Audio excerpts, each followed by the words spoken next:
What's up, guys? This is Sean. I'm back again. I got a really cool, interesting build today. I am working on the Scarecrow helmet or mask or whatever you want to call it. I don't really care.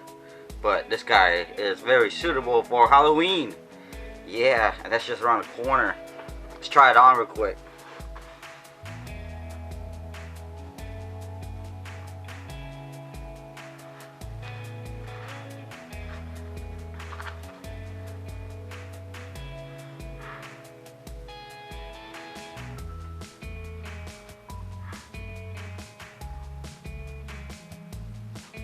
Well, alrighty then, let's get started. Now, I ran out of high-tech template maker and some high-tech duct tape, so I'm just using regular duct tape and a grocery bag, but they work just as good as high-tech stuff.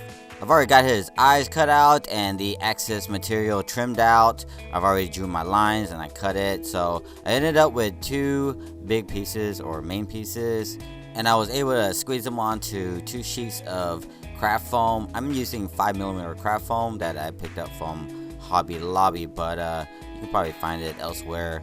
I like using 5mm craft foam because it's just the right amount of thickness. Now, since this pattern doesn't require any inward angle cuts, I'm able to trace the patterns out, cut the patterns out, and glue them on together, or glue them all together identically. And then once I get my pieces all glued together, then I can flip one of them inside out, and then I'll have my left and my right. And you're gonna want to be careful when you flip your pieces inside out that you don't go and rip your seam that you just recently glued. And then you want to make sure you get your ear pieces glued together, and then I also got this chin piece together. Now, I kind of messed up with the design. I did make the mouth area a little too tight or narrow because ED has his mouth closed, so the template was designed around ED's face with his mouth closed, but it makes it a little difficult to talk, so I had to do some modifications, which you'll see later on in the video. Now, I'm always trying to make sure that my lines and seams come together real nice and cleanly, but for this particular helmet it's not very necessary because we're going to cover every bit of it up. But you know, it's also good practice to make sure you get all your seams nice and clean. And yeah, so far this is what we got.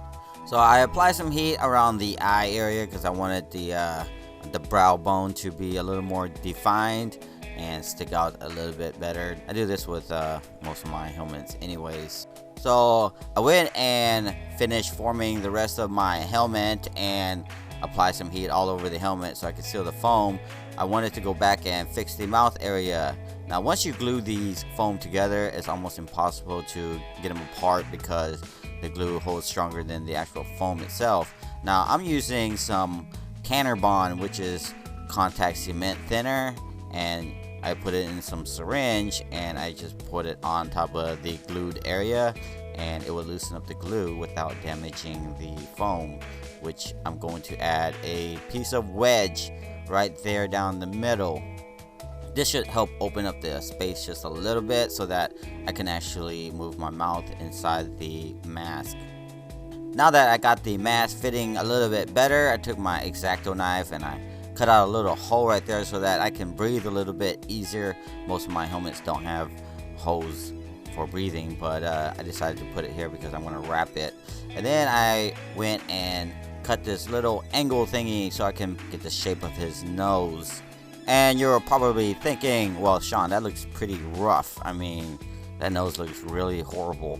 But that's okay because I'm gonna take this spray adhesive, and it's really strong. It's a lot stronger than what I use for my template making, but I want the material to really stick on this helmet. So yeah, you want to use some really good strong glue for this part. So here is some burlap material that I picked up from Walmart. It was like $5 for a yard. I got a whole yard, but I'm only going to need like a quarter of it, so I'm probably going to use the rest of the material for the rest of this outfit.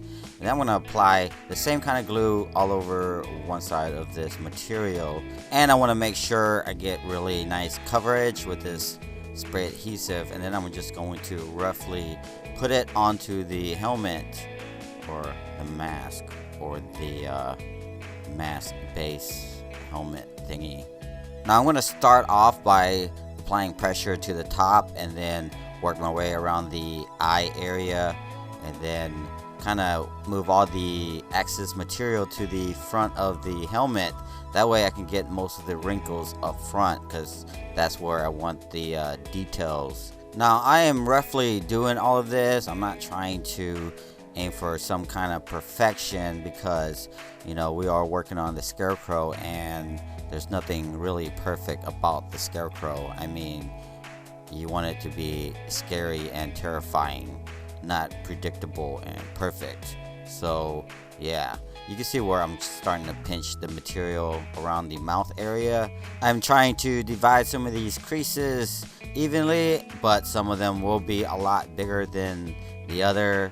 And if you look at the back here, I kind of ran out of the material, but no biggie, it's just cosplay, bro. We're just gonna cut off a little piece of material like around the side right here. It already has the glue on it, so I don't have to respray anything. I can just stick it on there and then fold everything together, kind of like that.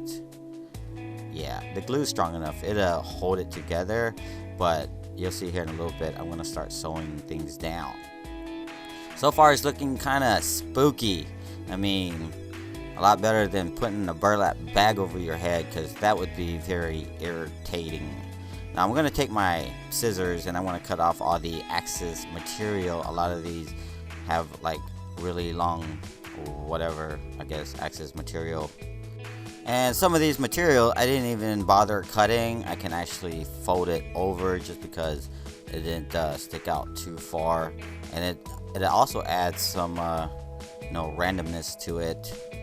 Then I took my scissor and I cut around the eye area, but I wanted to cut it to where it didn't really fold in, because you don't want burlap material to fold in and touch your eyes.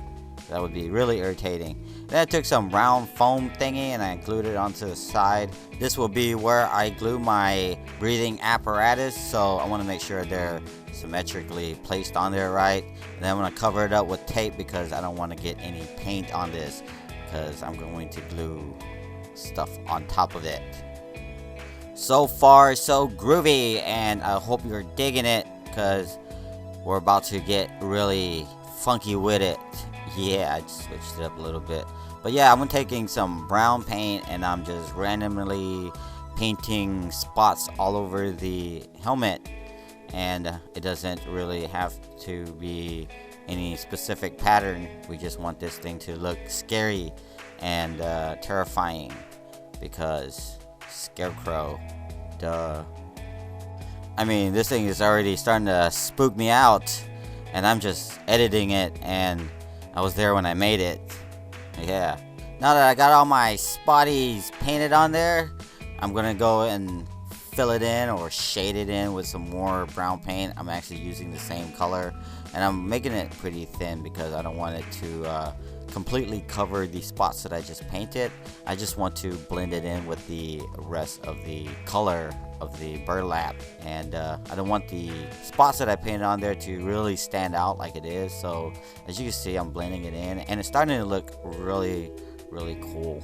And then once I got most of it shaded in and colored in, whatever, I added a little more dark paint to it, so that way it can add a little more contrast. Now I'm gonna focus my airbrushing around the eyes and the nose and the mouth area.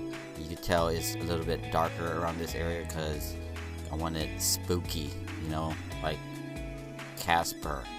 Casper's more like cute spooky though. Yeah, we don't want it like Casper. While we're on the topic of spooky scarecrows, y'all let me know in the comment section below, what do you think about Gotham's Scarecrow? I think it's a really cool take on the Scarecrow character. But I really like the Scarecrow from Batman Arkham Knight. I mean, that one really scared me when I played the game for the first time. I'm like, wow, this is really scary Scarecrow. So I'm just about done with all my shading and all my painting. It's time to add some more spookiness to it. I got some brown yarn from Walmart. I even got this nylon thread thingy, and I'm going to sew some of this area roughly. I'm using some really big needles that you pick up from the knitting section at Walmart. you can probably find it next to the yarn, because that's where I found it. And then I went and threaded some of this area. I even sewed around the eye just because I thought it looked kind of cool.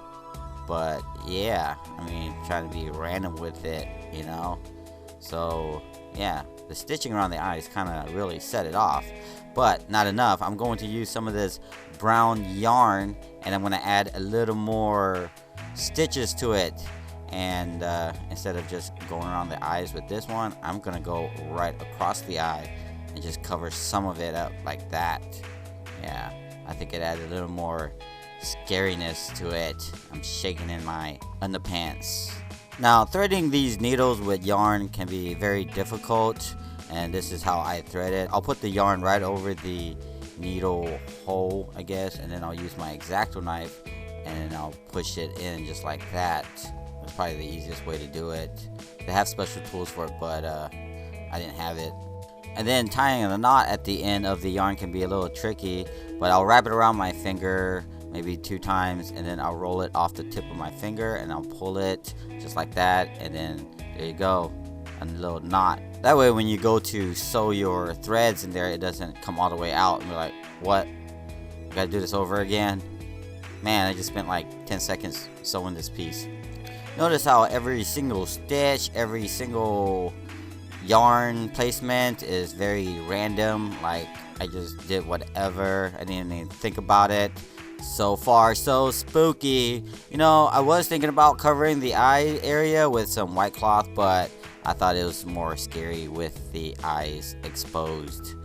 I took a cap from a spray can thingy, and then I went and drew out a couple circles, and yeah, I used the EVA foam with the texture side facing out, and then I also got some 5mm craft foam that I cut in the same circle. I placed them together so I can glue them both at the same time. This makes it easier than painting one piece. And then I did the same with the front of the breathing apparatus, in case you're wondering what it is I'm working on right here. Now, I cut some strip of some craft foam. It's about 2 inches wide and 7 inches long, just long enough to wrap around this circle thingy that I just cut, and I want to carefully just wrap it around the foamy circle thingies just like that. This will be some really cool looking tanks that's gonna go on the side of his face. I've already trimmed off the side and glued it all down. You should have something that looks like this, and then I went in and sealed it with some Mod Podge. I used about 2 coats, and then once it's all dried, I took some gunmetal paint and painted the area. Now I used some copper-ish paint and I rubbed it in with my fingers around the texture side. That way it'll look like it had some mesh around there. And then I dry brushed some copper paint around there. I just went random with it, kind of went dirty. I even smeared some of the areas out because I didn't want it looking perfect-ish. Then I took a rag and spray painted some chrome on there to add some extra weathering. Like, you didn't really notice it, but it's there, and it does have a really cool finished product. Now here is a side-by-side comparison of the first attempt. I actually used the template for Zoom, which is a template that I have on Etsy. You can even use Deathstroke Red Hood template for this because you just want a base that you can wrap burlap around it. Yeah, so you may already have the template and don't even know it.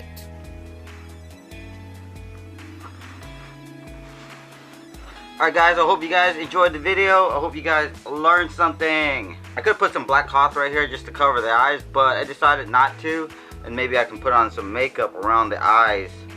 And then you can see my white eyeballs. That look real creepy too. I think it turned out pretty good. I don't know, y'all let me know what y'all think down below. I think this would be a really cool addition to your helmet collection if you got one going on. And if you don't, you should, because they're fun. Cosplay is fun. It's supposed to be for fun. Well, in my community. So I'm starting a postcard collection, and I want to try to collect as many postcards from all around the world. So yeah, if you guys want to send me some postcards or some swags, everybody likes swag. I love me some swag. But if you want to send me some stuff, send it to my P.O. Box, you guys like what I do here, hit that like button. Make sure you guys follow me on my Instagram and my Facebook, and subscribe to this channel if you haven't already subscribed, because I got some really cool projects coming. I am going to be working on Thor. Actually, I am actually working on Thor right now. Thor Ragnarok, if that's what you're into. I'm just saying, if that's what you're into.